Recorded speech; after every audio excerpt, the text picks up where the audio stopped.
우리 마태복음 4장 1절에서 우리 11절까지 같이 함께 교독하도록 그렇게 하겠습니다. 신약 성경 마태복음 4장이라 4페이지에 있네. 너무 좋네요. 마태복음 4장 1절에서 11절까지 제가 먼저 봉독합니다. 그때에 예수께서 성령에 이끌리어 마귀에게 시험을 받으러 광야로 가사 40일을 밤낮으로 금식하신 후에 줄이신지라. 시험하는 자가 예수께 나와서 이르되 내가 만일 하나님의 아들이거든 명하여 이 돌들로 떡덩이가 되게 하라. 예수께서 대답하여 이르시되 기록되었으되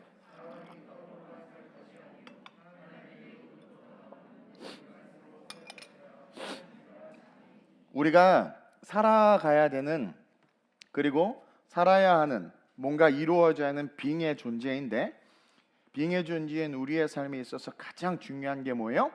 떡, 먹는 거, 입는 것이 아니라 하나님의 입으로부터 나오는 모든 말씀. 여러분, 이게 우리의 삶의 프린시플이 되어야 될 줄로 믿습니다. 이에 마귀가 예수를 거룩한 성으로 데려다가 성전 꼭대기에 세우고 이르되 내가 만일 하나님의 아들이거든 뛰어내리라. 기록되었으되 그가 너를 위하여 그의 사자들을 명하시리니 그들이 손으로 너를 받들어 발이 돌에 부딪히지 않게 하리로다 하였느니라.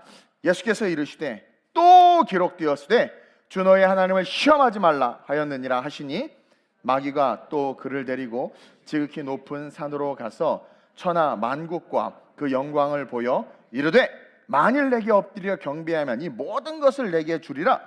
이에 예수께서 말씀하시되 사탄아 물러가라. 기록되었으되 주 너의 하나님께 경배하고 다만 그를 섬기라 하였느니라. 함께 이에 마귀는 예수를 떠나고 천사들이 나와서 수종드니라.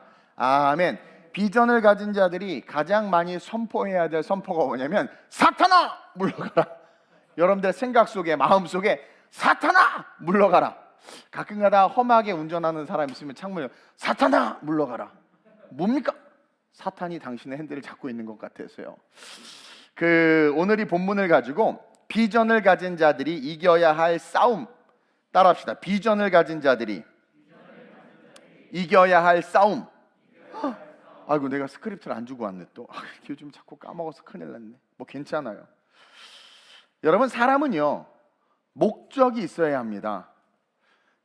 퍼포즈 드리븐이라는 목적이 끝난 삶이라는 책이 대박이 났던 이유가 뭐냐면 많은 사람들이 살기는 사는데 왜 무엇을 위해서 살아야 되는지를 잊고 있었던 거예요. 자라면서 대학 가야 되니까 대학 갈 때까지 대학이 목적이 돼서 이렇게 살아왔고, 대학을 졸업하고 취업을 해야 되니까 취업을 해서 살아와서 취업은 했는데 보니까 그 다음은 그냥 하루 벌어 하루 먹고 사는, 내가 뭐지라는 그런 혼돈에 빠지기 시작한 거죠. 어느 날 강도가 한 사람을 생명을 위협하면서 강도짓을 하다가 한 사람이 목적이 이끄는 삶에 대한 이야기를 통해서 그 스토리를 들려주고는 그 강도가 감동을 받아서 회심했다는 뭐 그런 예화는 아주 오래전에, 그 책이 한참 유행할 때 들었던 책이에요. 스토리예요. 예화예요. 사실 저는 퍼포즈 드리븐이라는 책을 그다지 좋아하지는 않습니다. 그 안에 있는 인본주의적인 사상들이 있어서 그런데, 리고렌 목사님의 특징이 그분의 모든 설교와 메시지 속에서 예수 그리스도가 많이 없다라는 거예요. 그리고 그분의 아들이 우울증으로 자살을 했잖아요. 그거에 대해서 신학적으로 성경적으로 잘 말을 하지 못했어요. 그러면서 제가 느끼는 게, 허울 좋고 아무리 아름답고 위대한 말을 해도 그 안에 예수, 하나님의 입에서 나오는 말씀이 없는 건 아무 의미가 없는 거예요. 그러나 어느래도 그 입에 하나님의 말씀이 있고 그 말씀이 나오고 그 말씀을 붙잡으면 그의 인생은 초라한 것 같으나 초라하지 않고 곧 꺼질 등불 같으나 꺼지지 않는 하나님의 역사의 주인공이 될 수 있는 축복이 있다라는 거예요. 근데 제가 그 책에서 좋아하는 거 딱 하나, 그 제목, 퍼포즈 드리븐. 여러분, 목적이, 내가 우리 이제 수요 금요 너무나 많은 설교를 해서 이제 저는 지쳤어요. 여러분들은 모르겠어요. 근데 오늘 몇몇 분들이 은혜를 많이 받았다고, 비전도 받았다고, 음성도 들었다고 많은 분들이 얘기해 주셔서 감사했어. 비전 특별 새벽 부흥회 때. 근데 또 그러죠. 나는 아무 일도 없었는데 그것도 은혜예요. 예, 아직 내 타임이 아닌가 보다 하면 돼요. 근데 우리 승주하고 우리 서연이가 이제 고등학생이고 이제 사회인이죠. 우리 청년이 독일을 갑니다. 1월 13일 날. 그래서 한 명은 2달, 한 명은 한 달 있다 오는데 오늘 불러다가 가서 뭘 할 거니? 물어봤더니 계획이 없어. 그래서 승주는 가서 기도만 할 거래, 2달 동안. 서연이는 기차만 타고 다닐 거래. 웃자고 하는 얘기예요. 여러분, 목적이 있어야 돼요. 목적이 있어야 아침에 일어나서 옷을 챙겨 입고 그 목적 때문에라도 우리 인간이 움직이거든요. 근데 하나님은 우리가 어디로 가야 되는 존재인지를 아시는 거죠. 천국 아니면 지옥이에요. 근데 그냥 이대로 놓으면 다 모든 백성들은 지옥으로 갈 수밖에 없어서 우리에게 목적을 주시기 시작했어요. 근데 그 목적이 부귀 영화를 누리고 부자가 되는 거면 이 땅에서 잠깐은 누렸지만 결국은 지옥 가는 거야. 그래서 우리의 기준하고는 좀 다른, 그러나 우리의 끝이 영원까지 행복하고 복을 받을 수 있도록 하나님의 비전, 하나님의 목적을 우리에게 던져주신 거예요. 그것이 그의 나라와 그의 의를 위한 일이라는 거예요. 그래서 저희는 먼저 그의 나라와 그의 의를 구하라. 먼저라는 것은 세컨드, 두 번째로 성공하고 입신양명하고 자산을 모으고 그 다음에 뭐예요? 이 땅에서 존경도 받고 신문에도 좀 나고 좋아. It's okay, no problem, 아주 좋아. 그러나 그것은 세컨드라는 거야. 우리의 삶이 견인될 수 있는 purpose, 목적이 있어야 된다. 그리고 그 목적은 우리에게 영원한 생명을 줄 수 있고, 우리가 영원하신 그 하나님 앞에 섰을 때 주님, 점 하나 찍었어요. 하나님의 영광 속에서, 그렇죠? 그것을 말할 수 있고, 그리고 아무리 힘들고 어려워도 하나님이 우리를 도우실 수 있는 통로, 그 통로가 가스퍼 포즈, 하나님의 목적인 거예요. 예를 들어서 예배 볼까요? 여러분, 우리가 예배 속에 나와야 하나님이 우리를 도우실 수 있는 것이고, 우리가 예배한다는 것 자체는 하나님이 태초부터 만들어 놓은 우리 인간이 가질 수 있는 가장 고상한 하나님을 위한 목적, 그것을 주신 거예요. 그러니까 그 목적이 결국 우리를 이끌어야 되는데, 마귀가 어떻게 하는 거 오늘 시험에도 나오지만 우리의 목적을 자꾸 바꿔놔요. 그래서 비전 받았다고 그래요. 새벽에 비전 받은 친구들 많이 있더라고. 막 응답 받고 뭐 은혜 받고 막 역사가 일어나고 막 그랬어요. 그럼 뭐 하냔 말이에요. 곧이어서 들리는 마귀의 소리에 듣고 맞네. 그래, 좀 더 지혜로워야 돼. 그러면서 어느 순간 우리의 시선, 하나님의 목적이 우리를 이끄는 게 아니라 마귀의 유혹. 마귀는 테스트하지 않아요. 테스트도 하나님의 단어고 비전도 하나님의 단어입니다. 테스트라는 게 뭡니까? 시험이죠? 그것은 뭐예요? 네가 얼마만큼 잘 싸웠는가, 얼마만큼 이겨냈는가, 네가 선한 목적과 퍼포먼스를 가지고 얼마만큼 악과 대적해서 너가 성장했는가를 보는 게 테스트고, 마귀는 항상 템테이션이에요. 이리 와, 업고 놀자. 이게 마귀예요. 템테이션. 근데 우리는 그 템테이션에 속아서 자빠지고 쓰러진다는 거예요. 여러분, 우리가 인생을 살다 보면 별의별 일을 다 겪어요. 저도 별의별 일을 다 겪었어. 그리고 누구나도 그런 유혹, 시험, 템테이션을 당하게 됩니다. 근데요, 제가 오늘 은혜 받은 게 뭐냐면, 오늘 본문 1절에서 사실 은혜를 이빠이 받고 1절만 설교해도 오늘 다 1시간에 다 갈 것 같아. 그러나 또 그럴 수는 없죠. 그래서 잠깐 맛만 보여드리면, 오늘 1절 보세요. 이 1절은요 엄청난 희망과 소망을 우리에게 줘요. 1절 시작. 그때에 예수께서 성령에게 이끌리어 마귀에게 시험을 받으러 광야로 가셨다라는 거야. 마귀는 템테이션을 하는 놈이고, 그 템테이션을 하는 놈에게 어떻게 표현하고 있냐면 성령에게 이끌리어. 이게 또 말씀을 낮게 보는 사람은 성령이 예수님을 데려다가 마귀 앞에 갖다 놨다. 성령이 예수님이 40일간 금식 기도를 잘했나 못했나, 그렇죠? 기도의 공력이 있나 없나, 예수님을 시험하시려고 예수님을 마귀 앞에 갖다 놨다. 이런 정신 나간 해석들을 하는데 그게 아니라는 거예요.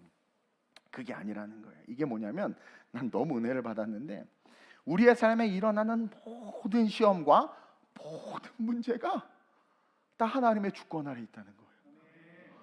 내 우울증도 하나님의 주권 아래 있고, 내 혈류병도 하나님의 주권 아래 있고, 내 자녀 없음도 하나님의 주권 아래 있고, 내 부모 없음도 하나님의 주권 아래 있고, 내 실패와 처절한, 내가 지금 이단에 빠졌어. 그래도 그 주권이 하나님에게 있다라는 거, 이건 엄청난 소망이라는 거예요. 성령이 예수를 마귀에 이끈 것이 아니라 이 공중권세 잡은 세상, 이 세상을 마귀가, 성경에도 나오죠, 거짓으로 통치하고 있는 그 세상 속에 예수님이 불현듯 일어나니까 마귀가 공격한 거죠. 근데 성경이 그것을 어떻게 표현해요? 성령에 이끌려 하나님의 주권 속에 예수님도 시험을 받고 있는 거예요. 그러니까 그 입에서 나오는 말씀만 붙잡으면 어떻게 돼요?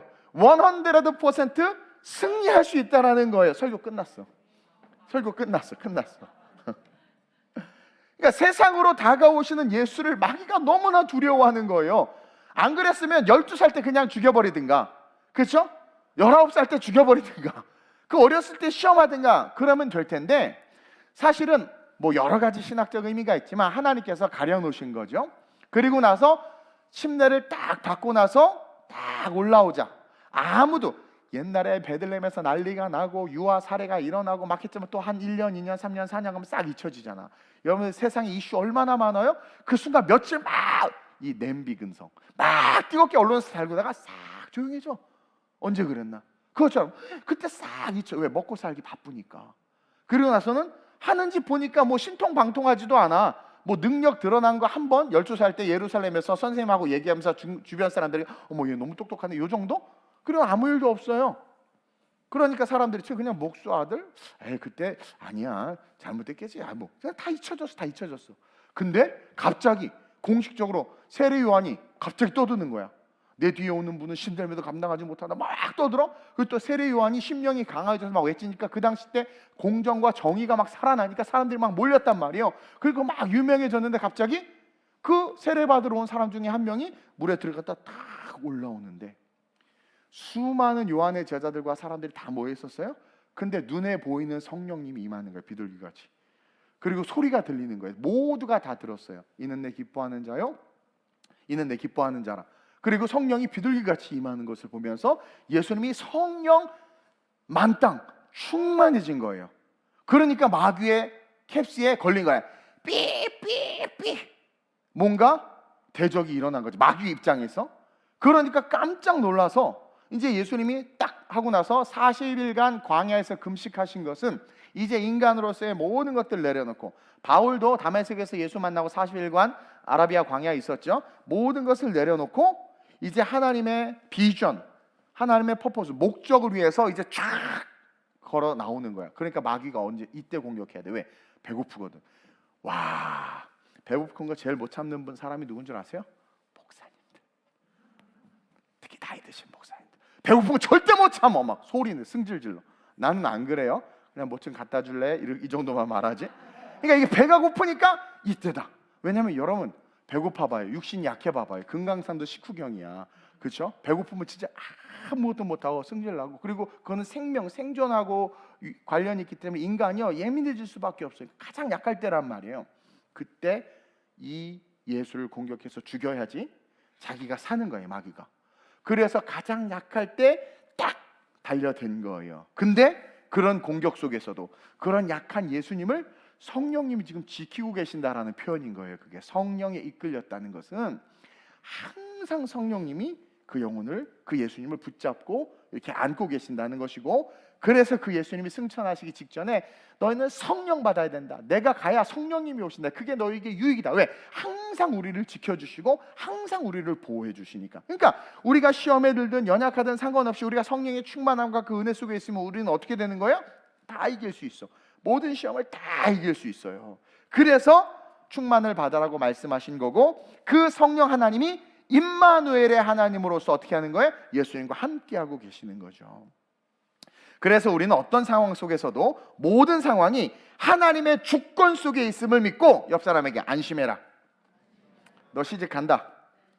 이미 가셨으면 안 돼요. 다시 가면 옆 사람 안심해라. 너의 기도 주님이 아신다. 마지막 안심해라. 너는 100% 승리한다.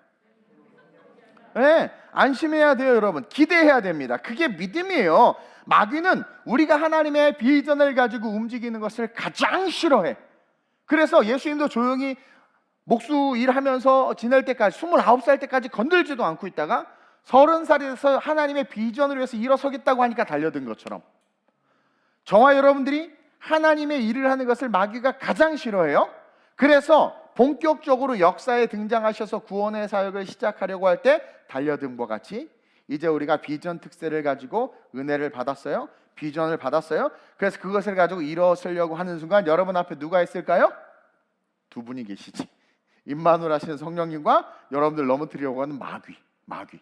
여러분들의 비전을 빼앗아 가려고 하고 보이지 않는 것을 보는 게 비전이라고 그랬어요. 일주일간 비전을 딱 보이지 않는 것을 보는데 갑자기 깍꿍 나타나가지고 우리의 시선을 보이는 것으로, 우리의 시선을 육신의 시선으로 다시 돌려놓으려고 하는 거예요. 저 이번에 선교 갈 거야. 막 비전 그 선교지에서 막 학교에 막 보여. 근데 갑자기 통장을 싹 내밀어. 잔고 3,580원. 어떻게 갈 거니? 그 순간 현타가 오는 거야. 아 그러네. 어떡하지? 다음에 가자. 이렇게 되는 거예요. 나 같으면 목사님 티켓 좀 끊어주세요 할 것 같아. 나한테 와봐야 내가 안 끊어주나? 오지 마. 다 올 것 같아 갑자기. 다 올 것 같아. 서연이하고 승주 니네 돈으로 가. 나 돈 없어. 니네 알았어요. 벌어놓은 돈으로 가고 아빠한테 달라고 그래서 가요. 진짜 올 것 같아요. 순간 갑자기. 왜냐면 오면 난 줘요. 정말이라니까 잘 모르나 보네. 오지 말라고 얘기했어요. 나 오면 온 사람들 주부에 올릴 거야. 네. 그렇잖아. 힘든데. 여러분들 좀 깨어나라고 재밌게 이야기한 거고, 어쨌든 그래가지고 비전을 가지고 일어서는 자들, 보이지 않는 것을 보는 사람이 제일 무섭습니다. 할 수 있다고 막 말하면서 영생을 바라보고 영원을 바라보고 지금 자기 너무나도 초라한데 나는 세계 최고의 CEO가 될 수 있다고 막 외치는 사람들을 마귀가 제일 무서워요. 왜? 할 수 있거든 무엇이냐 믿는 자 능치 못할 것이 없다고 말씀하시는 분이 하나님이고, 무에서 유를 창조하시고 없는 것을 있는 것처럼 부르신 분이 하나님이시기 때문에 그 하나님의 존재를 발견하고 그 하나님을 믿기 때문에 I can do everything, 하나님 나는 보이지 않는 당신을 믿습니다 하고 달려가는 자들을 마귀가 이길 힘이 없거든. 그래서 제일 무서워한단 말이에요. 그래서 그 무서워하는 비전 메이커들을 마귀가 무너뜨리는 아주 쉬운 방법은 보이는 것, 우리의 비전의 시선을 육신의 시선으로 돌려놓는 것. 그래서 무너진 사람들이 너무 많아요. 너무 많아요. 은사 받아가지고 병 고치면서 크게 하나님의 영광을 사역하다가 눈에 보이는 물질로 시선을 돌려놔가지고 욕심을 갖게 해서 결국 물질에 미치게 함으로 말미암아 영생 까먹고 은사 잃어버리고 망한 그런 우리 70년대 80년대 은사 받은 목회자들이 너무나 많잖아요. 무너진 분들이. 그래서 그 보이지 않는 세계로 가는 길을 막는 게 마귀의 사명이다. 이제 2022년 비전의 사람을 일어나 걸어가야 되는데, 그러기 위해서 오늘 아주 중요한 진리를 가르쳐 드릴 거예요. 우리가 이겨야 될 세 가지 영역이 있어요. 이것은 성경에 예수님이 공생의 사역을 시작하면서 받은 시험이고, 동시에 비전을 가진, 그래서 세상의 비전어리로 비전을 보여주는 자들로 일어서야 되는 우리가 반드시 겪을 수밖에 없고 또 이겨내야 되는 세 가지 영역에서의 싸움이라는 거죠. 이것을 잘 알아서 승리하시길 주님의 이름으로 축원드립니다. 여러분, 첫째로 비전을 가진 자들은 너무나 쉽지만 중요한 게 먹고 사는 문제에 대한 시험 이겨야 돼요. 이것부터 시작해야 돼요. 먹고 사는 문제. 제가 목회할 때 저를 제일 힘들게 했던 게 먹고 사는 문제. 어떻게 할 거야, 너 먹고 사는 거? 개척을 했을 때 너 어떻게 이 교회 운영할 거야? 먹고 사는 거. 11조 내는 성도 없는데 너 어떻게 이 교회를 운영할 거야? 먹고 사는 거. 선교 간다고 하니까 지금 재정도 제로인데 어떻게 선교비를 충당할 거야? 먹고 사는 거. 그러니까 목적이 먹고 사는 거, 돈에 묶여 있는 거죠. 근데 하나님은 뭐예요? 선교, 비전, 하나님의 나라라는 거예요.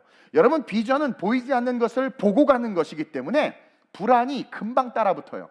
비전을 가진 사람들의 특징은 보이지 않는 것을 보고 아멘하고 달려가지만 조금만 은혜가 떨어지면 이 불안이라는 놈이 그 뒤에 쫙 기생충처럼 따라다니다가 믿음이 좀만 떨어지면 딱 붙어서 걱정되지. 바로 잃어버리는 거예요. 나이 몇 살? 갑자기 막 이러는 거예요. 승은아 왜 그래? 승은아 사님? 나이가 무슨 상관 있어? 모세는 80에 아브라함은 100세에 아들 낳았어요. 도너리 딱 달라붙어서, 그렇죠? 염려. 이게 이 불안 이거 금방 따라붙어요. 그리고 그 불안은 자꾸 우리로 하여금 합당한 거, 보이는 것에 집중하도록 하는 거예요. 야, 네 또래 애들 지금 집 샀어. 너 몇 살? 40. 다 결혼했네? 너 얼마 있어? 3,950원. 쟤는 3억 9,500만 원 있대. 보이는 것에 집중하도록 하는 거예요. 오늘 우리 예수님이 40일을 금식했죠. 전 인류의 구원이라는 하나님의 큰 그림을 이제 하나님과 함께, 여러분 성경을 볼 때, 예수님을 볼 때요, 우리는 두 가지 관점을 견지해야 하는데 어디에 더 많은 포커스를 둬야 하느냐? 8대2의 비율로 인간이신 예수님에게 집중해야 돼요. 예수님은 완전한 인간으로 오셨고, 그분이 신성을 드러낸 건 십자가에서 죽으신 사건, 죄가 없다라는 것, 그것 하나. 왜냐면 예수님이 성령 받아서 기적을 일으킨 거 제자들 다 했잖아. 그러니까 신성에 집중하면 안 돼요. 인간, 인성, 인간 예수에 집중해야 돼요. 그래서 40일을 금식한 예수님, 인간으로서 바라봐야 되고, 그 인간으로서 하나님의 큰 그림을 그리고 싶으셔서 예수님이 일어나셨단 말이에요. 그러자 마귀가 즉시 달려들어서 가장 약한 부분을 어택하는데, 어떻게 보면 정말 유치한 공격이야. 생각해봐. 하나님의 아들, 마귀, 영적인 존재들이 나와서 한다는 얘기가 떡 먹어라, 떡. 무슨 호랑이 떡 갖고 얘기하고 있어. 너무 유치한, 나는 말씀을 이거 보는데 새롭게 느껴지는, 너무 유치한 거야. 가끔가다 우리 교역자들 밥 먹는 것 갖고 싸우는 거 보는 거 똑같아. 너무 유치해. 뭐든 먹으면 되는 거지 그냥. 왜 이거 시켰어? 막. 아니 마귀가 예수님에게 돌 가고 떡 만들어 먹어. 예수님은 나 떡 안 먹어. 떡 싫어하는데? 막 이런 이야기를 하고 있는 거예요. 너무 웃긴 거예요. 근데 이것이 가장 강력한 시험이라는 거야. 이게 가장 강력한 유혹이구나. 그게 뭐냐면, 너 죽으면 끝이야. 너 배고프잖아. 너 죽으면 끝이야. 40은 죽음의 숫자거든요. 너 죽으면 그 비전 아무 의미 없어. 너 돈 없는데 그 비전이 무슨 의미가 있니? 네 새끼 굶어 죽고 있는데 너 그 비전이 너에게, 너 지금 제정신이야? 너가 아무리 하나님의 아들이어도 배고프지? 솔직히 배고프잖아. 너의 능력을 사용해서 너의 욕망을 채워, 이 얘기예요. 가장 약해져 있는 인간에게. 여러분, 하나님의 비전에서 막 달려가는데 친구가 집 사고 차 사고 막 좋은 차 타고 막 이러고 막 하는 걸 보면 달려가지만 이렇게 돼. 그러면서 우리 안에는 욕망이 올라오는데, 난 뭐지? 나 잘못 사는 거 아니야? 나 바보처럼 사는 거 아니야? 이런 생각이 들어요. 안 든 척하지 마세요. 들잖아. 그래가지고 막 속삭이는 거야. 넌 지금 뭐 하고 있냐? 다른 사람들은 가진 자기네들의 능력을 가지고 지금 그렇게 사는데 너 지금 너무 배고프지? 그래, 비전도 좋지만 일단 네가 살아야 되잖아. 네가 가진 능력을 가지고 빨리 너의 욕망을 채워. 그리고 나서 하나님의 영광을 위해서 살아. 괜찮아. 그렇게 속삭이는 거예요. 그러면서 비전을 가진 자들이 무엇이 절대적인 것이 되어야 하느냐라는 것을 성경이 가르쳐주고 있는 거예요. 4절에 그런 마귀의 유혹 속에서 뭐라고 이야기하고 있습니까? 4절 성경 보고 시작. 예수께서 대답하여 이르시되 기록되었으되 사람이 떡으로만 살 것이 아니요 하나님의 입으로부터 나오는 모든 말씀으로 살 것이라 하였느니라. 그 하나님의 입에다가 밑을 쳐놓고요, 써놔요. 거기다 써놔. 먹고 싶은 거, 스테이크, 돈가스, 파스타. 자, 하나님의 입으로부터 천지 만물이 창조되었고, 하나님의 입으로부터 우리가 먹을 거리, 과일, 식물, 그 다음에 고기들까지 하나님의 입으로부터 모든 게 나왔어요. 지금 뭐냐면 떡으로만 살 것이 아니라 하나님의 입으로 산다라는 것은 너의 먹을 것조차도 하나님의 입에, 그 주권 속에 다 있다라는 거예요. 그러니까 예수님이 그 이야기를 하는 거예요. 내 능력을 가지고 내가 돌을 떡으로 만들어서 먹는 것, 이거 중요하지 않아. 왜냐면 내가 하나님의 비전을 위해서 걸어가면 그 하나님의 입으로부터 하나님께서 그 모든 것을, 내가 굳이 내 능력으로 이것을 바꾸지 않아도 하나님은 나에게 공급해 주시는 공급자라는 거죠. 하나님의 말씀만이 절대적이다라는 것을 여러분들이 기억해야 돼요. 여러분들 잘 알죠? 개척하면서 대학 강의 내려놓고 수입 하나도 없는 상태에서 사례비도 안 받고 목회하는데, 여러분들은 관심이 없지. 여러분들 인생 아니니까. 두려움 있고 걱정 있고 염려가 있죠. 정말 한 집사님이 나 월세 안 내줬으면 진짜 못 살았을 거예요. 몇 년을 월세를 내줬어요? 다 상급이지. 근데 보세요. 두렵고 불안하고 떨릴지 모르지만 그렇다고 해서 제가 저의 돌을 떡으로 만들어 먹기 위한 그런 것들을 행하지 아니하고 그냥 주신 대로 개척하고 필리핀 가고 선교하고 막 했어요. 제 손에 몇 천만 원씩 쥐어줘요. 선교 때 막 이렇게 여러 가지로. 그럼 사실 그거 이렇게 많은 분들이 또 하기도 하고, 근데 전혀 일도 그런 생각이 안 들어. 좋은 거 보면 막 주고 싶어. 막. 그게 그리스도예요. 그러니까 내가 필요한 거 하나님께 다 주실 걸 믿고, 오늘도 응답받아 사기 너무 좋은 걸 주셨어, 우리 교역자들에게. 그러니까 하나님이 그렇게 다 역사하시는, 그러니까 절대적인 게 뭐냐면 말씀이라는 거예요. 그러니까 여러분 흔들리지 마세요. 그러면서 하나님의 말씀이 절대적인 것이 될 때 배고픔이 어떻게 채워지는지를 기억해야 우리가 하나님께서 이끄시는 그 선교의 길로 갈 수 있다라는 것이고 비전의 길로 갈 수 있다라는 거예요. 여러분, 광야 한번 볼까요? 광야는 사람이 살 수 없는데 아무 준비 없이, 여러분, 아무 준비 없이 모세가 60만을 데리고 물도 없고 빵도 없는 광야로 들어갔단 말이에요. 그리고 40년을 걸었단 말이에요. 이것은 불가능이죠. 근데 하나님의 말씀을 붙잡고 걸어가니까 프로바이더, 하나님께서 얼마나 위대한 프로바이더인가. 그냥 공급을 맨날 뭐 메추라기 먹고 맨날 그 만나 먹은 것에 대해서 얘기하면 나도 그건 좀 설교하기에 곤란할 수는 있어. 근데 안 죽었잖아. 그리고 더 뭐예요? 노역과 고통에서 벗어나서 우리 자녀들과 미래 다음 세대가 정말 나라를 이루고 왕국을 이룰 수 있는 축복을 받았잖아요. 얼마나 귀해요. 그러면서 그 길을 걸어가고 미네랄 속수를 최초로 마신 인물들 아니겠어요? 반석의 물을? 얼마나 감사한 거야. 그러니까 비전을 가지면, 그 말씀을 붙잡고 걸어가면 먹고 사는 문제 내려놓을 수 있다라는 거예요. 근데 비전이 있다고 하면서 자꾸 먹고 사는 문제가 걸리는 사람들 있죠. 미안하지만 계속해서 불안이라는 녀석이 비전 옆에 붙어서 기생충처럼 같이 걸어가고 있는 거예요. 그래서 많은 목회자들이나 하나님의 비전을 받은 자들이 하나님의 나라를 위해서 담대하게 달려가지 못하고 가다가 멈추고 되돌아가는 게 그 이유 때문이라는 거예요. 여러 번 얘기했지만 하나님도 우리가, 아니 어떤 부모가 자식이 병들어서 가난하게 슬프게 사는 걸 원하겠어요? 그래서 제가 오늘 새벽에 이야기했죠. 그러니까 우리 하나님 어떻게 병든 자 일으키시고 아픈 자 고치시고, 그러니까 말씀이 기준에서 걸어가면 이 먹고 사는 문제 속에 뭐가 들어있냐면 우리가 있어야 될 것을 다 책임지시는 하나님의 사랑과 은혜가 있다라는 거예요. 그것을 잊지 않고 붙잡을 때 본토 친척 아비 집을 떠날 수 있는 것이고, 그것을 붙잡을 때 불안과 마귀의 템테이션이 다 사라지고 정말 하나님의 큰 그림 가운데 크고 아름다운 그림을 그릴 수 있는, 세상의 평가는 아주 별 볼 일 없는 그런 사람이었지만 하나님의 손에 붙잡힌 바돼요. 다윗은 부모까지도 포기했던 아들이었다니까요. 근데 하나님께서 딱 붙잡히니까 어떻게 돼요? 이스라엘의 왕이 됨과 같이 위대하게 쓰임 받을 수 있다.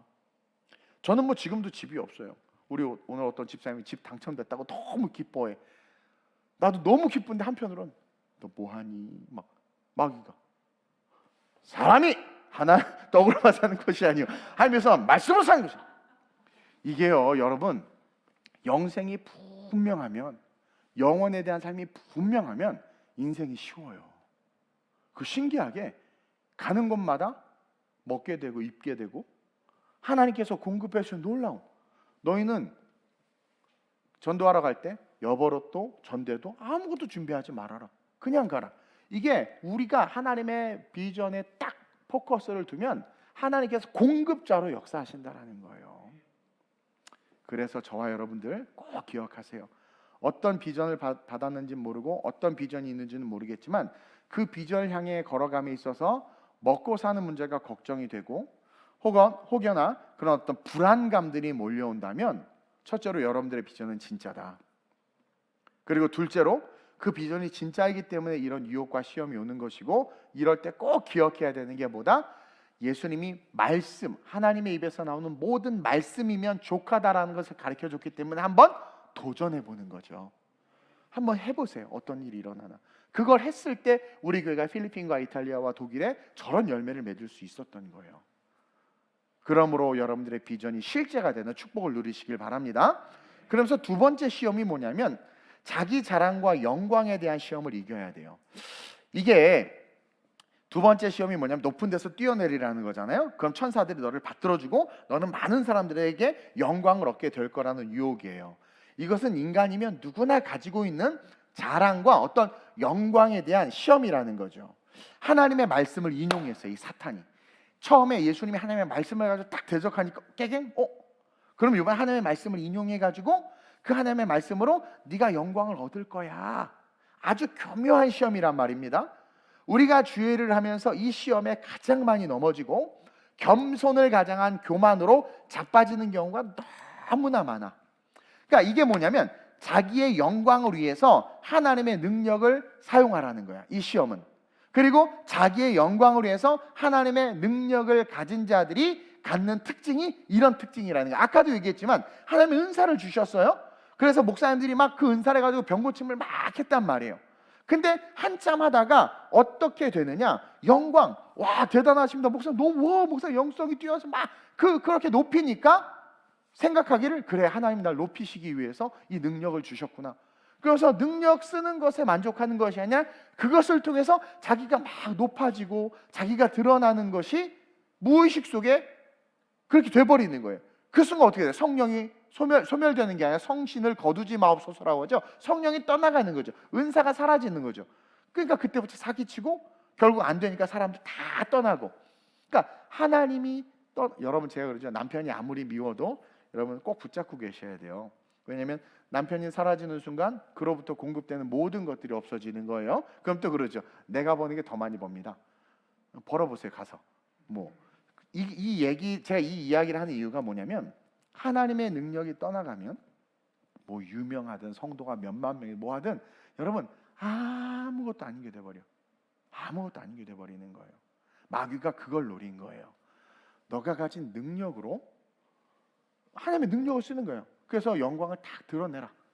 그러면서 이제 하나님 이렇게 능력 있는 사람으로 널 받쳐주고 높은 데서 뛰어내게 이렇게 해주고 천사들로 받쳐주고 하니까 얼마나 사람들이 보기에 와 정말 하나님의 사람이다 막 영광을 드러낼 거 아니에요. 그러니까 하나님의 능력을 써서 높은 데서 뛰어내렸는데 천사들이 싹 받쳐줌으로 말미암아 사람들이 와 할렐루야 막 그러니까 하나님의 복음이 증거될 것 같고 막 그러잖아요. 그러면서 막 하는데 이것의 핵심이 뭐냐면 하나님의 능력을 통해서 자기의 영광을 드러내라라는 아주 교묘한 속임수가 있다라는 거예요. 보세요. 예수님은요 마태복음 10장 8절에 이렇게 이야기하고 있어요. 시작. 병든 자를 죄송합니다. 스크립트가 없죠. 제가 읽어드릴게요. 찾지 마세요. 잘 찾지도 못하면서. 자, 마태복음 10장 8절인데 병든 자를 고치며 죽은 자를 살리며 나병 환자를 깨끗하게 하며 귀신을 쫓아내되 너희가 거저받았으니 거저주라. 하나님의 모든 능력은 우리 자신의 영광과 우리를 드러내기 위한 것이 아니라 뭐예요? 그냥 하나님의 은혜와 사랑을 세상에 알려주기 위함이라는 거예요. 그러니까 예수님은 분명히 알았어요. 능력은, 잘 들으세요, 능력은 하나님이 나를 쓰시는 것이지 나를 사용하는 것이지 내가 하나님을 위해 쓰는 게 아니에요. 가끔 그래요. 내가 가진 능력을 하나님을 위해서 쓴다고 착각을 해. 예를 들어 우리 성악가들 노래 너무 잘해. 내가 가진 능력을 하나님을 위해서 쓸 거라서 하늘을 하나님의 막 이렇게 찬양한다. 막 영광을 찬송하며 막 그러면서 내가 가진 능력을 하나님을 위해서 써야지. 이것 자체가 여러분들 어떤 거냐면 내가 가진 능력을 하나님 앞에 쓴다. 거기서부터 교만이 있는 거예요. 감히 전능하신 하나님 앞에, 창조주 앞에 우리가 가진 능력, 그것이 아무리 위대한다 한들 내가 그 연금술사, 막 금을 만드는 사람이야. 그런다 한다 한들 천국의 입장에서 보면 아스팔트 도로 가는 사람들밖에 안 돼. 왜? 천국길은 황금길이니까. 그래서 그걸로 주님 받으소서 한다고 해서 하나님께서 영광을 받으시겠어요, 여러분? 아니에요. 능력이라는 것은요 하나님이 나를 쓰시는 거예요. 내가 가진 것으로 하나님 앞에 막 드린다. 이것 자체가 어떤 의미인지는 알겠지만 이것을 마귀가 우리로 하여금 속여서 교만과 오만과 그로 말미암아 영광을 우리가 누리게 하는 거야. 내가 말이야 하나님을 위해서 일했잖아. 내가 하나님을 위해서 이런 일을 했어. 내가 하나님을 위해서 그 교회 세웠잖아. 내가 하나님을 위해서 뭐? 하나님을 위해서 쌓아놓은 똥이 더 많아요. 우리 주님이 그거 치우냐고 정신없어. 그리고 우리가 어떤 것을 올려드린들 하나님이 만족할 것 같아요? 순종이 제사보다 낫다고 그랬어. 순종이나 해라 이런 말씀이 안 들리나? 마귀가 아주 교묘하게 하나님을 위해서 네 능력을 써. 그렇게 유혹하는 거예요. 다시 한번 잘 볼까요? 5절에 마귀가 예수를 거룩한 성으로 데려다가 성전 꼭대기에 세웠단 말이에요. 네가 만일 하나님의 아들이여든 뛰어내리라. 기록되었을 때 하면서 예수님이 말씀으로 4절에 예수께서 대답하여 이르시되 기록되었을 때 말씀으로 공격하니까 이 마귀도 기록되었을 때 그가 너를 위하여 그의 사자들을 명하시리니 그들이 손으로 너를 받들어 발이 돌에 부딪히지 않게 하리로다 하였느니라. 그러자 7절에 예수께서 이르시되 또 기록되었을 때 주 너의 하나님을 시험하지 말라 하였느니라. 여기서 뛰어내리라는 것은 성전에서 뛰어내려서 천사가 받들어서 영광을 얻으라고 하는 그 이야기가 아니에요. 우리가 성경 말씀을 하나님의 목적과 뜻에 맞게 해석해야지, 가끔가다 말씀 카드 뽑고 나면 이것을 이 말씀의 문맥과 맥락을 통해서 이해해야 되는데 그냥 와 나에게 주신대 그 앞뒤 맥락을 봐야 되는데 목사님 저 너무 좋은 말씀 뽑았어요. 왜? 저 곧 집 생길 것 같아요. 그게 이런 거라는 거예요. 이런 거. 그렇죠? 하나님의 말씀과 이것이 나의 능력이 되는 것이 아니라 하나님의 뜻이 우리가 가진 모든 것들 하나님의 영광이 될 수 있도록 하는 그러한 삶을 살아야 된다라는 거예요. 그래서 어떻게 말씀으로 되받아치십니까? 주 너희 하나님을 시험하지 말라. 이게 뭐냐면 하나님이 나를 쓰시는 것이 그분의 영광이지 내게 주신 능력으로 뭔가 하나님을 위해서 한다? 뛰어내리면 사람들이 널 받들고 하나님을 높일 거 아니야. 그 능력으로 너를 받들고 하나님을 높인다. 그 능력은 그것을 위해서 쓰라는 게 아니에요. 우리에게 은사를 준 것은 병을 고치고 마태복음 10장 8절에 귀신을 내어쫓고 하는 그 모든 것은 거저받은 것이기 때문에 그것으로 영광을 취하면 안 되는 거예요. 거저줘라. 대신 그런 나를 쓰시는 그 하나님 앞에 감사하는 삶, 이것을 우리가 분명히 기억해야 돼요. 가끔가다 이렇게 보면 능력이 나타나고 뭐 우리 충만에도 예배인, 저도 한때 예배인도 할 때 막 은혜가 나타나고 그러면 약간 이렇게 우쭐해. 이렇게 막 그래서 내가 하나님 더욱더 멋진 찬양으로 영광 올려드리겠습니다. 그 말이 잘못된 말은 아닌데 자칫 잘못하면 거기에 마귀가 들러붙어서 내가 더 큰 하나님의 영광을 올려드리겠습니다 하는 그 순간, 예를 들어서 팀원들 중에 누가 말을 안 들어 혹은 어려움이 생겨, 그럼 막 순간 짜증이 나고 화가 나고 뭐 그러는 거야. 그것은 뭐냐면 여러분 잘 기억하세요. 내가 뭔가 나의 것 사람 앞에 영광을 올려드린다고 했는데 주변에서 어떤 불협화음이 일어나고 어려움이 생길 때 내 안에 정죄와 판단과 어떤 분노가 일어난다는 것은 벌써 내가 하나님 앞에 영광 올려드린다는 것 자체가 마귀에 의해서 오염됐다라는 거예요. 만약에 정말 내가 나의 모든 것을 하나님 앞에 영광 올려드린다고 한다면 그런 상황 환경 속에서 어떻게 해야 돼? 예수님이 예수를 핍박하는 자들을 어떻게 하셨어? 다가가셔서 끌어 안아버리셨잖아요. 그래야 된다라는 거죠. 어쨌든 우리가 정말 비전을 향해서 일어나서 걸어가기 시작할 때 뭔가 내가 이것을 하나님의 영광을 드러내야지, 틀린 말은 아닌데 그렇게 우리는 기도하는 것이 아니라 하나님 나를 써주심에 감사합니다. 하나님이 나를 써주신 것이 능력임을 내가 믿습니다. 그래서 제가 많은 사역들을 하지만 인터뷰에도 이야기했지만 정말 하나님께서 하신 거예요. 하나님이 하신 거죠. 하나님이 나를 써주시는 것에 감사하고, 제가 여러 번 얘기했죠. 하나님은 이동은 아니어도 아름다운 우리 교회를 이끌어 가세요. 우리 하나님 전능하세요. 나 아니어도 얼마든지 이끌어 가세요. 우리 재환 전사, 구락조 전사님 그럴지도 몰라. 우리 둘 없으면 아름다운 우리 교회 무너져. 안 무너져. 니네들 없어도 하나님은 이 교회를 능히 세워가요. 그래서 제가 뭐라 그래요? 저를 담임 목사로 세워주신 이 기회와 이 은혜를 절대 안 놓치는 거야. 그 감사한 거야.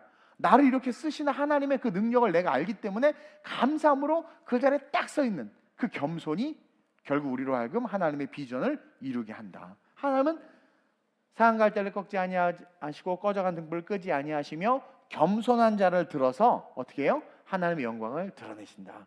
교만은 패망의 선봉이다. 마귀가 교만하게 하는 거라는 거죠. 가끔가다 저도 이제 좀 부흥하고 막 하니까 교만이 들어오더라고. 교만해져요. 내가 교만한 건 외모밖에 없었어요. 그게 팩트가 아니니까 교만해도 괜찮아. 나 혼자 착각이니까 잘생겼다고 말하는 건. 팩트가 헤어스타일이 어떻게든 상관없어. 난 그냥 잘생겼어. 그건 내 마음이야. 그거는 뭐 진리가 아니니까. 근데요, 이게 좀 유명해지고 뭐 이렇게 좀 이렇게 하고 하니까 우쭐해지고 막 그렇게 돼. 나 참 괜찮. 내가 살해 안 받고 생각했을 때 나는 그게 나도 교만이 됐던 거야. 나도 모르게. 그 순간 내 삶의 능력이 사라지고 하나님 은혜가 사라지는 거예요. 주 너의 하나님을 시험하지 말라. 하나님이 나를 쓰시는 것이 그것이 능력이다. 내가 내 능력으로 하나님을 섬긴다? 하나님 시험하지 마. 하나님 그런 분 아니라는 거예요. 그러면서 마지막으로 가장 중요한 타협을 이겨야 되는, 이따 다시 한번 정리할 건데 예배에 대한 타협을 이겨야 돼요. 여러분, 우리의 존재 목적, 우리의 그 비전, 어떤 비전, 어떤 사람은 선교사, 교사, 사업가, 뭐 다양한 비전들이 있죠. 그 비전의 궁극적인 목적은 하나님의 영광을 드러내시는 것이며 그것으로 하나님을 예배하는 거예요. 그래서 마귀는 이 비전의 결론을 무너뜨리기 위해서 자신에게 절하라고 이야기하는 거예요. 여러분, 나에게 절하라, 천하만국을 내게 주겠다 이랬잖아요. 자기에게 절하라고 말하는 것은 첫째로는 우상 숭배고, 둘째로는 십계명의 제1계명과 함께 대신계명, 하나님을 향한 계명을 싸그리 몽땅 어기게 하는 것이고, 그리고 하나님으로부터 우리를 분리시키는 시험이 이 시험인 거예요. 사실은 좀 과격하게 얘기하는 분들이 약간 비성경적으로 얘기해서 오해를 산 부분이 없지 않아 있지만, 이 코로나 속에 마귀의 시험이 있는 건 확실해요.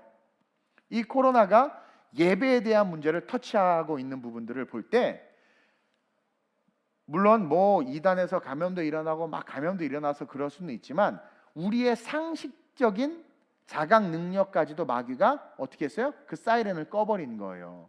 그래서 지하철 얘기하고 버스 얘기하는 사람은 아유 좀 띨띨하고 저렇게 말도 안 되는 주장을 해, 이렇게 평가절하시켜버리고, 그러면서 교회에서 이렇게 예배 드리는 것 정말 위험한 일처럼 막 여겨지게 만든 게 이 코로나 사태 속에 스며든 마귀의 계계 중에 하나고, 그 괴계로 말미암아 정말 작은 개척교회는 여지없이 다 무너진 거예요. 또 정말 그 교회에 사명을 가진 자들이 서 있었다면 물질의 문제를 뛰어넘어서 어떻게든 버틸 수도 있었겠지만, 또 한편으로는 큰 교회도 마찬가지고 교회 안에 그런 분명한 사명과 비전을 가진 성도들이 없다 보니까 무너지는 것도 동일하고, 또 강단에서 목사님이 이중 언어를 쓰는 거죠. 코로나 안 나와야 된다, 교회 나오지 말라, 막 그게 온라인도 거룩한 예배고 하나님께서 기뻐하신다 해놓고는 위드 코로나 때 왜 욕 먹었어요 목사님들이? 이젠 나와야 됩니다 그러면서 안 나오는 걸 또 정죄했단 말이에요. 그러니 이게 무슨 기준이, 프린시플, 원칙이 없잖아요. 근데 여러분 그거 아세요? 마귀가 결론적으로 하나님의 비전을 무너뜨리는 핵심이 어디 있는지를 아는 거예요. 발락과 발람의 그 두 선지자의 싸움이 뭐였습니까? 거짓 선지자가 계속 이스라엘을 어떻게 하면 이길 수 있느냐 하니까 어떻게 했어요? 별짓 다 하다가 결국 어떻게 해요? 우상 숭배하게 한 거예요. 그래, 그냥 우상 숭배하니까 하나님 도우실 수가 없는, 1계명이 무너지니까 하나님 이스라엘을 지킬 수가 없으니까 어떻게 해? 다 무너져 버리는 거예요. 여러분, 예배가 무너지면 모든 게 무너져요. 우리 교회가 부흥할 수 있었던 핵심은, 첫째는 제가 잘생긴 거고, 둘째는 깨라는 거예요. 우리 교회가 부흥한 것은 어쨌든 아무리 부족하면 예배를 많이 강조했고, 예배에 헌신된 자들이 있었기 때문에 그래요. 예배에 헌신된 자들이 있었기 때문에.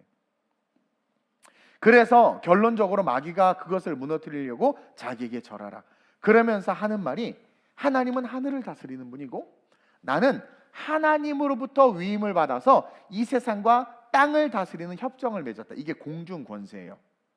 그러니까 땅에서 일어나는 모든 것들에 대한 통치권이 나에게 있다. 이것을 마태복음에는 잘 안 나타나는데 누가복음, 평행 본문인데 누가복음 4장 6절에는 이렇게 기록되어 있어요. 들으세요. 이르되 이 모든 권위와 그 영광을 내게 주리라. 이것은 내게 넘겨준 것이므로 내가 원하는 자에게 주노라. 그러니까 하나님이 하늘의 주권을 갖고 있고 난 땅의 주권을 갖고 있는데, 내가 이거 갖고 있는 거 너에게 줄게. 나한테 절하면 줄게. 거짓이죠.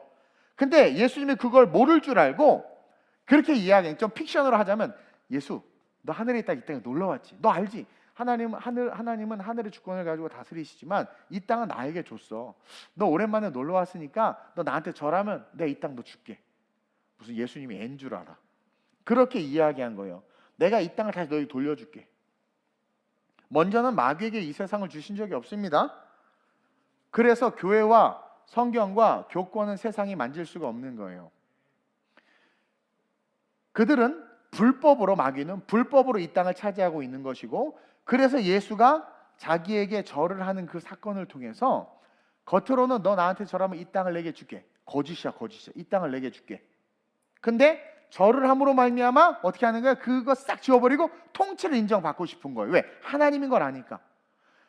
이 땅이 내 것임을 인정해서 예수님이 마귀에게 절을 한다라는 것은 뭐냐면, 하나님이 절한 것은 이 땅의 통치권을 확 받아버리는 거거든요.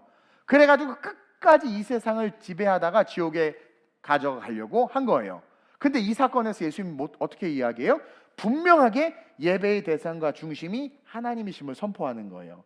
여기서 우리가 깨달아야 되는 건 뭐냐면, 아무리 공중권세 잡은 자, 세상의 권력과 권위와 그 어떤 것이 있다 하더라도 그 무엇도 우리가 하나님을 예배하는 그 본질적인 그 목적을 막을 수도 빼앗을 수도 가져갈 수도 없다라는 거예요. 그래서 그것을 아는 자들, 북한의 성도들은 걸리면 아우지 탄강에 가고 목숨을 잃음에도 불구하고 누가 시키나? 아니야, 안 시키면 예배 안 드리면 안 죽고 어려움을 안 당하는 애들 왜 그들이 그렇게 해서 예배를 드리겠어요?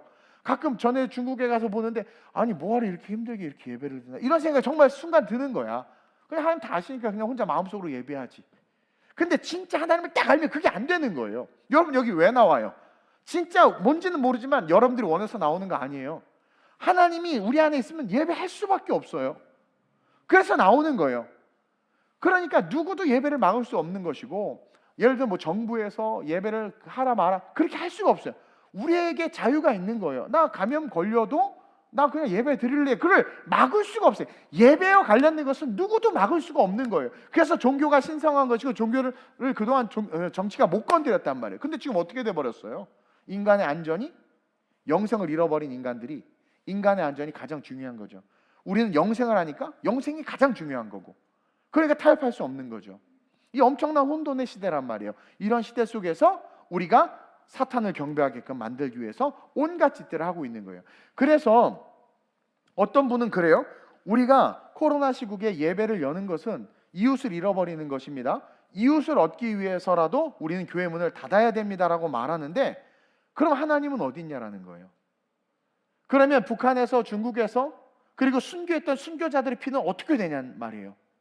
그러니까 너무 생각 없이 이야기를 던지는 거예요. 그냥 우리는 설교하고 개인의 신앙에게 맡기면 되는데 그것을 옳고 그름을 그렇게 규정해 버리니까, 성경도 아닌 얘기를, 그때부터 이제 논쟁이 일어나고 부딪히고 싸우기 시작하는 거죠.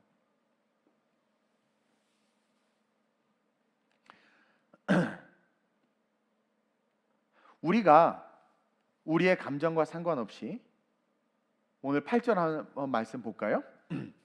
8절 시작. 마귀가 또 그를 데리고 지극히 높은 산으로 가서 천하 만국과 그 영광을 보여 이르되, 만일 내게 엎드려 경배하면 이 모든 것을 내게 주리라. 이에 예수께서 말씀하시되, 사탄아 물러가라. 자, 한 번도 사탄에 대해서나 그 정체를 드러내지 않았는데 예배의 문제에 있어서 터치를 하니까 예수님이 그 정체를 까발리는 거예요. 사탄아. 왜냐하면 하늘 보좌를 찬탈하기 위해서 떨어진 자가 이 땅에 있다는 걸 가르쳐 주는 거예요. 지금 하늘 보좌를 찬탈하기 위해서 했다가 떨어진 자가 이 땅에 있는데, 이 땅에 있는 이 사탄은 지금도 하늘 보좌를 찬탈하기를 원하고 있다. 다시 말해서 하나님과 대적하면서 하나님의 백성들을 어떻게 하는 거예요? 아담과 하와를 꿰과 같이 꿰서 같이 지옥에 멸하는 삶으로 인도하고 있다라는 거예요. 그래서 예수님께서 사탄아 물러가라 해놓고는 기록되었으되 주 너의 하나님께 경배하고 다만 그를 섬기라 하였느니라. 여기서 기억해야 되는 게 뭐냐면, 하나님은요 우리가 기쁘던 슬프던 영광을 받아야 하는 분이에요. 가끔가다 우리는 기분이 안 좋고 꿀꿀하면 나 오늘 예배 안 드려, 나 교회 안 갈래. 왜? 아니 기분이 안 좋아서. 웃긴 거죠. 내가 기분이 좋고 안 좋고 내 상황이 좋든 싫든 우리는 본질 자체가 하나님을 예배해야 되는 존재라는 거예요. 그리고 그분은 어떤 상황과 환경 속에서도 영광을 받아야 하시는 분이라는 거야. 내 감정과 기분은 그분을 높이는데 아무런 이유도 조건도 되지 않아요. 재밌는 게 뭐냐면, 예수님이 딱 가니까 온갖 병든 자들도 몰려오고 많은 사람들도 몰려와요. 그리고 또 세리마태 같은 경우는 그냥 아무 감정도 없이 우울증과 아픔 속에서 그냥 하는 일을 이렇게 하고 있는데 갑자기 예수님이 나를 따르라고 했단 말이에요. 근데 사실 세리 자체는 전혀 하나님을 찬양한 것도, 기쁨이 있었던 것도 아니고, 은혜가 있었던 것도 아니고, 혈류병 여인도 신앙이 있었던 것도 아무것도 아니고, 그 다음에 뭐예요? 귀신 들린 아이를 데리고 온 부모도 신앙이 있는 것도 아니고 아무것도 아니고, 할 수 있거든 이딴 소리만 하면서 왔는데도 불구하고 하나님이 온 모든 자들을 받으셔서 하나님의 영광을 드러내셨다라는 거예요. 우리는 가끔가다 우리가 기분이 좋고 은혜가 넘치면 하나님께서 우리를 기뻐하시고, 우리가 우울하고 뭐 우리 상황이 안 좋으면 하나님께서 싫어하실 거라고 생각하는데 절대 아니에요. 내 감정과 기분은 그분을 높이는데 아무런 이유도 조건도 되지 않아요. 가끔가다 제가 옛날에 예배인도 할 때 내가 너무 은혜가 되면 막 오늘 은혜 받으셨을 거야 했는데 물어보면 은혜 하나도 못 받았대. 근데 오늘 내가 찬양이 너무 힘들었어. 막 너무 막 땀 질질 흘리고 막 준비도 안 되고 막 그랬는데 끝나고 또 너무 은혜 받았다고 막 그래. 충만히도 느끼나 보지. 나랑 상관없어요. 우리의 컨디션하고 상관없어. 설교 죽순 날 그 연락 제일 많이 온다고 그랬지. 은혜 받았다고. 야, 이거 진짜 날 놀리는구나. 열심히 말씀 준비하라는 거. 그리고 내가 너무 설교 잘하고 오늘 선들 은혜 받았다고 말하겠지. 아무도 말을 안 해. 아무도. 얼마나 실족이 되는지. 그러니까 그것과 상관없이 우리 존재 자체가 하나님께서 받으시는 영광이고, 우리가 성전에서 달려오는 그 길 자체가 하나님께서 받으시는 영광이고, 우리의 존재 자체가 하나님의 기쁨이라는 거예요. 그래서 저는 여러분들과 함께 이제 하나님의 놀라운 비전으로 일어나고 싶은 거예요. 하나님의 큰 그림을 함께 그리고 싶어요. 그러니까 비전은 하나님의 단어고 하나님이 주시는 거예요. 근데 새벽에 설교했지만 우리가 인간적으로 구할 수도 있어요. 그리고 계속 구해야 돼요. 그럼 구하다 보면 그것도 없지만 겸하여 하나님께서 우리로 원하시는 것을 알려주세요. 어쨌든 기도 안 하는 것보다 하는 게 난 거예요. 그래서 그 비전을 딱 받으면 그분으로 해서 우리가 일어나게 돼. 근데 그분에서 딱 일어날 때 가장 근원적이고 본질적인 세 가지 시험에서 승리하지 못하면 우리는 결국 그 비전에서 일어났다가 꼬꾸라지는 인생이 된다. 그게 뭐냐면 먹고 사는 문제. 저도 목회자, 그러니까 신학교 딱 들어가려고 하는 순간에 너 왜 지금 가냐? 여기 너 능력 있고 지금 막 잘 나갈 때 돈 벌고 막 이래야지라는 그런 시험들. 그 제가 생각해보다 막 그거예요. 제가 신학교 4학년 때가 울었어요. 차에 앉아서 등록금이 없어가지고. 내가 그럴 조건이 아닌데 사실은 이게 말이 되네. 노을이 지는데 막 갑자기 서글퍼지고 슬퍼지고 막 그러는 거예요. 이 먹고 사는 문제가 우리의 시선을 딱 빼앗아가는 그 순간 하나님의 공급은 다 사라져. 근데 다시 눈을 들어서 하나님을 바라보면 어느 순간 하나님의 공급이 오는 거예요. 그분의 공급은 우리로 하여금 사치를 부리는 공급 주지 않아요. 그분의 공급은 왜 하나님 나한테 큰 돈은 빵빵 안 주지? 빵빵 줘봐요. 내가 얼마 잘 쓸 텐데. 못 쓸 걸 알아서 안 주는 거야. 딱 맞게 주는 거예요. 그래서 그 공급을 통해서 하나님의 영광으로 우리가 잘 설 수 있도록 이끌어 주세요. 그리고 어느 순간 좀 이렇게 하나님의 영광으로 가까워지다 보면 그 영광의 광채가 묻어나면서 사람들이 이렇게 칭찬하고 하다 보면 자기가 드러나고 싶은 마음이 생겨요. 예를 들어 우리 충만이가 찬양이도 잘하잖아요. 근데 내가 섭섭하면 거 툭 하는 거예요. 그럼 이제 충만이가 나 없으면 되나 보자. 나가버려. 예를 들어.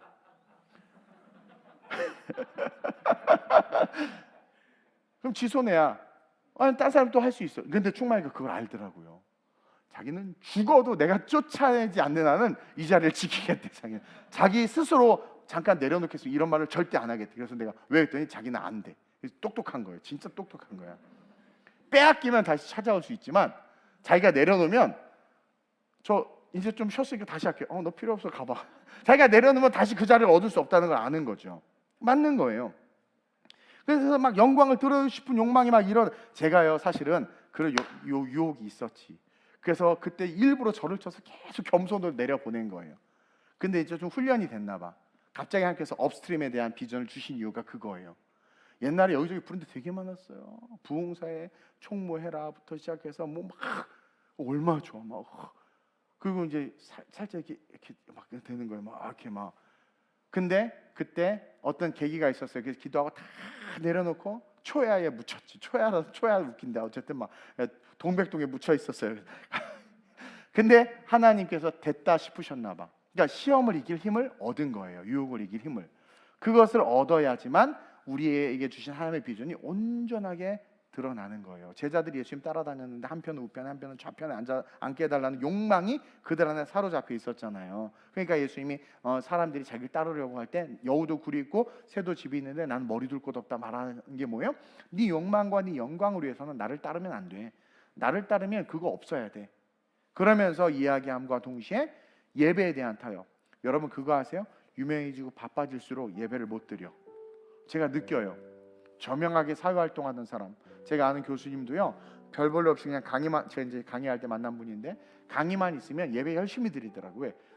부르지도 않고 갈 데도 없으니까 수요일날 오고 금요일날 오고. 근데 좀 유명해지셔서 뭘 이렇게 해가지고 유명해지셔서 여기저기 팔려다니기 시작하니까 아우 목사님 수요일날 제가 어디 무슨 세미나를 좀 해야 돼가지고 그래 근데 어느 순간 안 보여.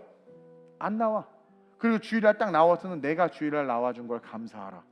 이런 애티튜드를 보이는 거죠.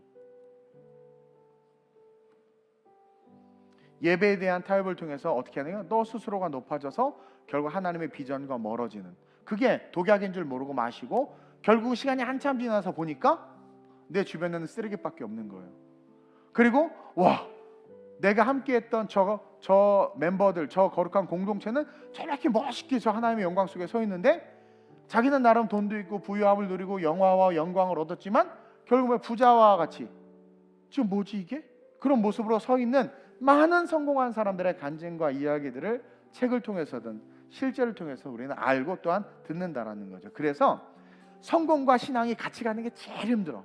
이걸 잘 쓰면 좋겠어요. 이걸 잘 쓰면 좋겠어요. 그래가지고 그걸 잘하기 위해서 내가 섬기는 교회와 내게 주신 예배를 잘 지키는 거예요. 하나님께서 가장 기뻐하는 게 예배거든요. 천국에는 예배밖에 없어요. 그랬더니 어떤 남자 있으면 안 간대. 재미없다고. 지옥에는 화끈함이라도 있잖아. 뜨겁고 막 자극도 있잖아요. 근데 천국에서 가면 잠만 잘 것 같아서 가기 싫다. 참 재밌어요. 여러분, 제가 하나님께서 우리 교회에도 비전을 주셨잖아요. 오순절 말씀 축제를 비롯해서 우리 중창팀 사역과 청청교회에 대한 비전, 그 다음에 우리 문화사역에 대한 비전을 주셨단 말이에요. 올해 저는 책도 내고 그리고 나름대로 업스트림으로 가기 위해서 노력할 건데 그 비전을 주셨단 말이에요. 우리 교회를 하나님께서 12개 국가에 10년간 그 국가와 교회들을 섬기면서 하나님의 나라를 세울 수 있는 그런 비전들을 주셨단 말이에요.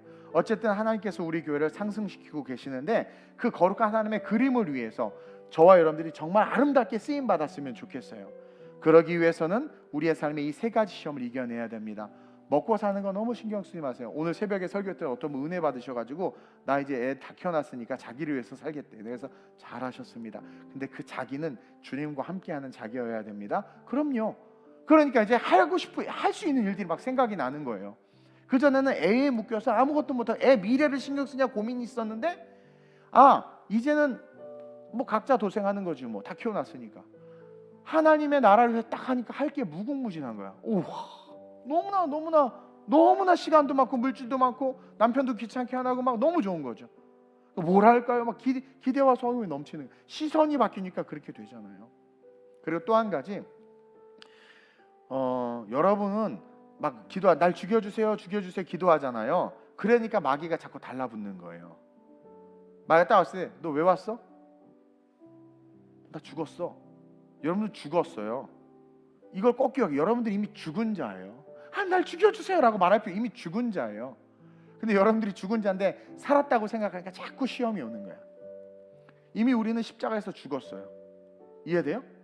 그러니까 마귀가 왔을 때 우리를 공격할 수 있는 게 없어요. 내 죄와 내 모든 허물은 십자가에 달려 이미 사라졌어요. 근데 우리는 내가 죽어야 되고 죽음을 향해서 그리고 이걸 막 그 죄 속에서 내가 막 그렇게 아직도 이렇게 허둥버둥 된다고 생각하니까 자꾸 무너지고 힘든 거야. 죽었는데 또 죄 지을 수 있어요. 근데 그 순간 우리가 예수 이름으로 기도하면 자유해질 수 있는 거예요. 그 자유함이 방종이 되는 것이 아니라 마귀가 우리를 공격할 틈을 없애는 하나님께서 주신 축복이라는 거지. 그것을 기억하면서 죽은 나를 통해서 이제 그 하나님의 손이 나를 살리심으로 말미암아 하나님의 비전에서 이끄실 것만 믿고 그냥 바라보는 거예요. 담배 끊어야지 생각만 하면 담배 생각 더 나는 것처럼 뭡니까? 이제는 여러분들이 다른 곳에 방향을 두고 계속 그것을 바라봐야 돼. 그러니까 하지 말라가 아니라 하라의 비전을 찾아야 돼. 해야 되는 것에 대한 비전을 찾아야 돼요. 난 이제 꼭 예배 드릴 거야 하면 안 드리게 돼요. 그러느니 칭어를 딱 해. 그럼 그 목적이 우리를 이끌어 가잖아요. 할 것을 바라보고 해야 할 것을 말하고 가야 될 일을 선포하는 거죠. 그럴 때 우리는 하나님께서 주신 그 비전의 중심에 서서 하나님과 함께 아주 멋진 그림을 그리게 될 줄로 믿습니다. 우리 시간 이 시간 한번 고백하고 한번 뜨겁게 기도하기를 원합니다. 내 눈 주의 영광을 보네. 우리 가운데 계신 주님 그 빛난 영광 온 하늘 덮고 그 그 찬송 온 땅 가득해. 내 눈 주의 영광을 보네. 찬송 가운데 서신 주님, 주님의 얼굴은 온세. 이게 비전이에요. 비전. 권능의 발을 드셨네. 주의 영광 이곳에 가득해. 우린 손에 주님과 함께 찬양하며 우리는 전진하리. 모든 열방 주보 찬양하며 우리는 찬양하며 우리는 전진하리. 전진하리. 모든 열방 주 볼 때.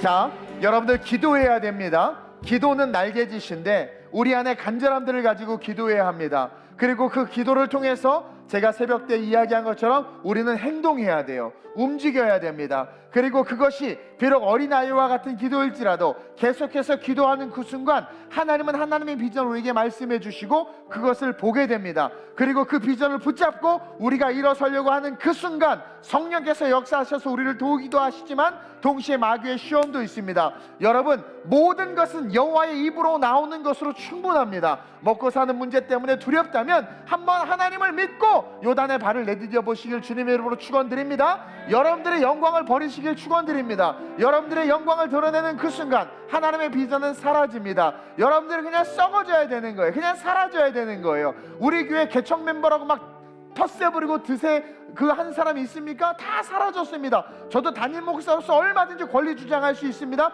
그러나 주장합니까? 안 하죠. 다 사라지는 거예요. 낮아지고 오직 하나님만을 높이는 그 삶이 될 때 하나님이 우리를 쓰셔서 마귀의 시험을 이기게 하시고 필요한 모든 것들을 채워주십니다. 또한 가장 중요한 것이 예배입니다. 여러분, 아무리 강조해도 지나치지 않는 것이 예배입니다. 그냥 와서 자다 가더라도 우리가 하나님 앞에 오는 것 그 자체만으로도 하나님께서 기뻐하실 뿐만 아니라 그것이 우리의 본질이라는 것을 기억하며 하나님 마지막 이 시대, 특별히 2022년의 이 시작점 속에서 우리가 하나님의 비전을 받아 내가 거룩하게 일어나게 하여 주옵소서. 내게 말씀하옵소서. 주의 종이 듣겠나이다. 먹고 사는 문제가 아니라 살고 죽는 문제 가운데 주님 주신 비전 바라보고 걸어가는 내 삶이 되게 하여 주옵소서. 여러분, 눈만 조금만 돌리면 하나님으로 살 수 있는 게 무궁무진합니다. 근데 우리가 무엇에 묶여 있습니까? 그걸 잘 분별해야 돼요. 여러분들을 묶고 있는 것들을 끊어버리고 주님을 바라봐야 됩니다. 죽은 자는 죽은 자보로 장사 지내라고 했습니다. 너는 그냥 나를 따르라고 했습니다. 따를 때 다 해결해 주신다라는 거예요. 장가 가야 되고 뭐도 하고 뭐 다 필요 없다라는 거예요. 그냥 너는 나를 따르라. 나의 비전에 팔로우하라. 그럼 내가 모든 있어야 될 것을 아시는 하나님께서 후이 누르고 흔들어 넘치도록 주실 거라는 거죠. 우리 이 시간 비전을 나라고 한번 기도합시다. 내가 당신을 위해서 어떤 삶을 살기를 원합니까?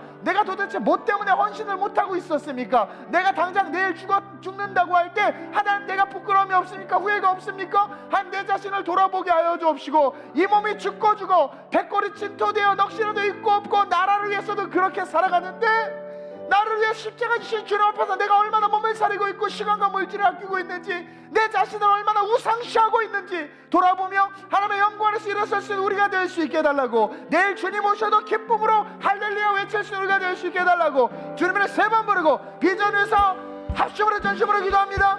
주여!